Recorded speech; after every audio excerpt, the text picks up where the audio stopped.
Mission 2027 में Baspa supremo Mayawati जुट गई हैं और इसको जीतने के लिए उन्होंने पुरानी वाली तरकीब सोची है।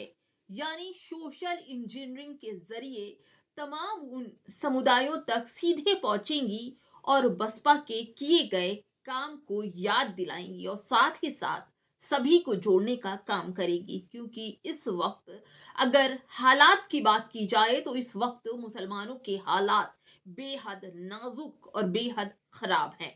ऐसे में बहन मायावती का साथ होना बेहद जरूरी है, और जबकि मुसलमानों का रहबर की बात की जाए तो इस वक्त कोई नहीं है। लगातार उन्हें निशाना बनाया जा रहा है, लेकिन अब बहन कुमारी मायावती ने जिस तरह से सोशल इंजीनियरिंग के जरिए मुसलमानों को समेटने का काम किया है, दोस्तों काबिले तारीफ है। उनके शासन में, उनके प्रशासन में, उनकी पार्टी में मुसलमानों को बड़ा ओहदा दिया जाता है और पार्टी की कमान भी संभालने का अवसर दिया जाता है। जबकि अगर आप देखें, भाजपा में एक भी मुसलमान नहीं है जो किसी अच्छे पद पर हो। लेकिन बहन कुमारी मायावती ने जिस तरह से सोशल इंजीनियरिंग के जरिए सत्ता में 2027 का मिशन रखा है और उससे मुसलमान, दलित, आदिवासी और तमाम लोगों को जोड़ने का काम कर रही हैं। पूरी खबर बताऊंगी दोस्तों, कैसे 2027 के मिशन पर जमीन पर उतर कर काम कर रही है बसपा सुप्रीमो। नमस्कार, आप देख रहे हैं बामसेफ न्यूज और मैं हूं आपके साथ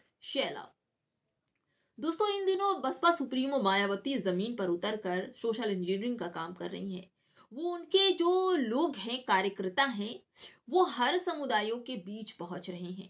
चाहे वो हिंदू हो, मुस्लिम हो, सिख हो, ईसाई हो, बौद्धि हो, जैनी हो, सबके पास पहुंच रहे हैं और सोशल इंजीनियरिंग के जरिए लोगों को अपना बनाने में लगी है। जबकि बसपा कई वादे, कई इरादे के साथ सत्ता में थी, लेकिन आज तक किसी के लिए भी काम नहीं किया, केवल जातिवाद ही लेकर सामने आई है। दोस्तों, मैं आपको आज तक की खबर सुनाने जा रही हूं, जिसपे लिखा है कि मायावती का मिशन 2027 सोशल इंजीनियरिंग को फिर जमीन पर उतारने की तैयारी है। बसपा ने 2027 के चुनावों को देखते हुए मुस्लिम भाईचारा समिति के गठन की प्रक्रिया तेज की है। 3 महीने में सभी पर समितियां बनाने का लक्ष्य तय किया गया है। मायावती खुद रणनीति पेश करेंगी। पार्टी का मकसद दलित मुस्लिम एकता के फॉर्मूले को दोबारा मजबूत करना है।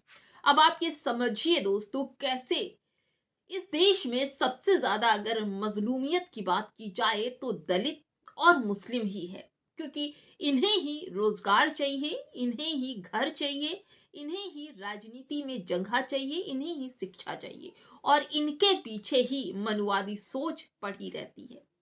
दलित को मंदिर में नहीं जाने दिया जाएगा। आरक्षण अगर मिल गया है तो किसी न किसी बहाने से उनके आरक्षण को छीन लिया जाएगा। साथ ही साथ आपको बताऊं, मुसलमानों के साथ साथ दलितों का भी बुरा हाल है। मुसलमानों की जहां जगह जगह लिंचिंग हो रही है, वहीं दलितों का भी लिंचिंग साथ साथ हुई जा रही है। जिसमें से आप देखिए, ओम प्रकाश वाल्मीकि और राम बघेल, इन दोनों की हत्या में केवल 3 महीने का फर्क है।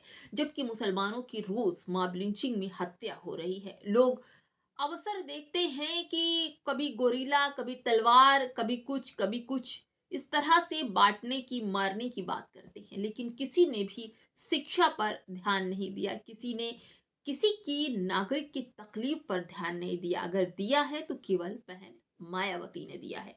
दोस्तों, आपको बताते चलूं कि इसका नतीजा क्या निकलेगा। जिस तरह से मुस्लिम और दलितों की समिति बनाई जा रही है और उस समिति का जो नाम रखा है वो है सोशल इंजीनियरिंग।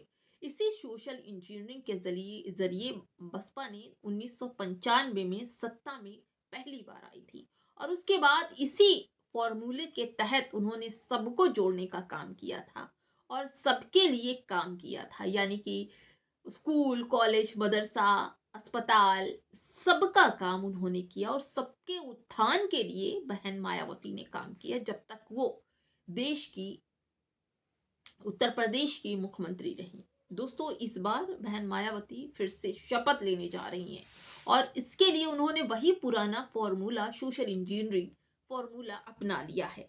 दोस्तों, आपको बताऊं कि इस समिति में 2 मुस्लिम और 2 अनुसूचित जाति वर्ग के नेताओं को शामिल किया है, ताकि सामाजिक प्रतिनिधित्व जो संतुलन है वो बना रहे और चरण जो है वो पूरा होता रहे। यानी कि समिति की बैठक भी हो गई और इस समिति की बैठक में 2 मुस्लिम नेताओं को बनाया गया है और 2 अनुसूचित जाति के नेताओं को कमान संभालने की ज़िम्मेदारी दे दी है। और अब ये जो मौका है मुसलमानों को छोड़ना नहीं चाहिए और इस मौके के साथ प्रधानमंत्री की जो कुर्सी है बहन मायावती से दूर नहीं है।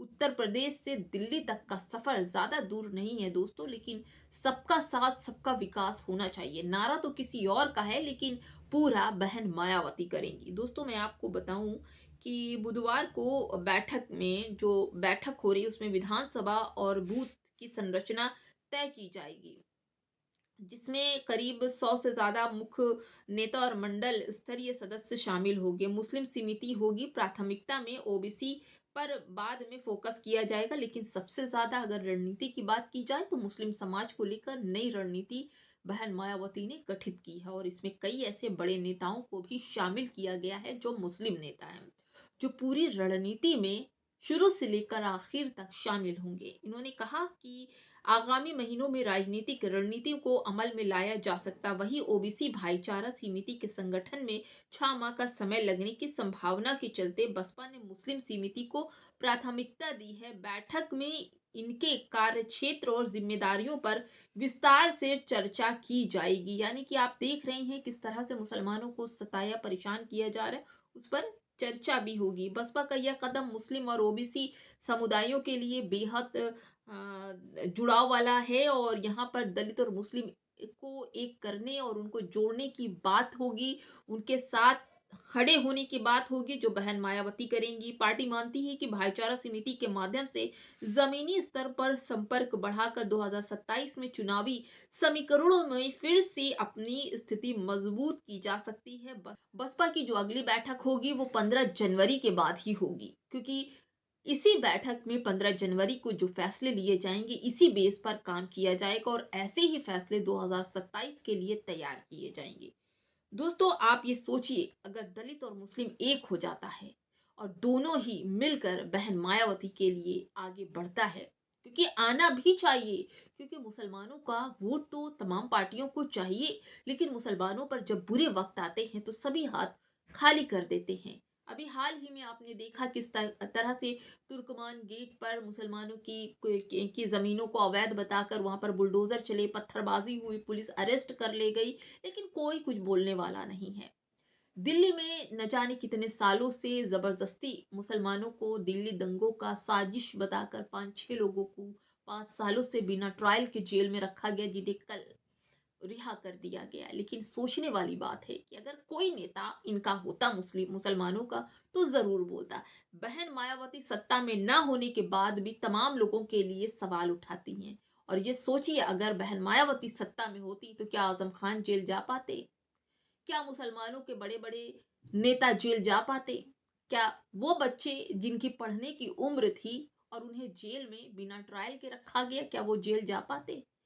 या वो लोग जो अपनी प्रॉपर्टी अपनी संपत्ति को बचाने के लिए पुलिस के सामने खड़े हो गए, क्या वो जेल जा पाते?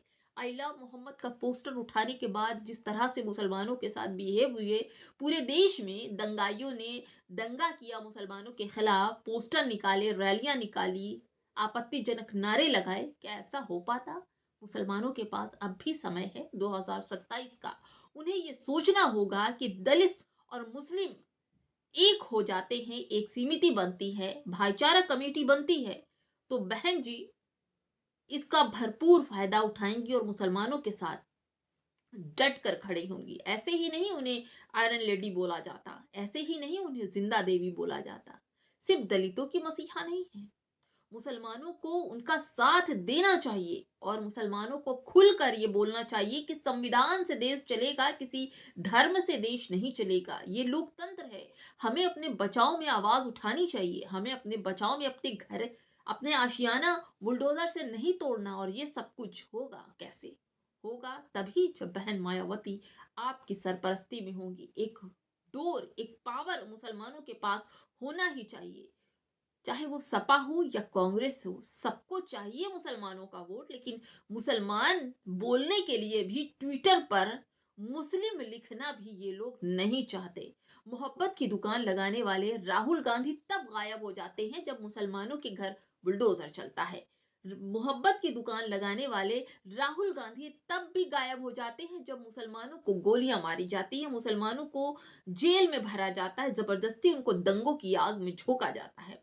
मुसलमानों का वोट तो चाहिए, लेकिन मुसलमान इन तमाम पार्टियों को नहीं चाहिए। जैसे कांग्रेस है, सपा है और तमाम पार्टियां। आपको बताऊं, असदुद्दीन ओवैसी को लेकर तमाम तरह की खबरें थी कि असदुद्दीन ओवैसी अलग से चुनाव लड़ेंगे, लेकिन कल उन्होंने जिस तरह से महाराष्ट्र में बीजेपी से हाथ मिला के गठबंधन में अब चुनाव महाराष्ट्र में लड़ेंगे, एक सवाल बनता है कि मुस्लिम होकर उन्होंने बीजेपी से हाथ मिला लिया, लेकिन बहन मायावती हमेशा ये कहती हैं कि हम किसी भी तरह से भाजपा से हाथ नहीं मिलाएंगे। आप समझ रहे हैं ना? देखिए दोस्तों, आने वाला समय मुस्लिम और दलित भाईचारे का ही होगा, क्योंकि इनका कोई नहीं है और इनके लिए केवल और केवल जिंदा देवी बहन कुमारी मायावती हैं।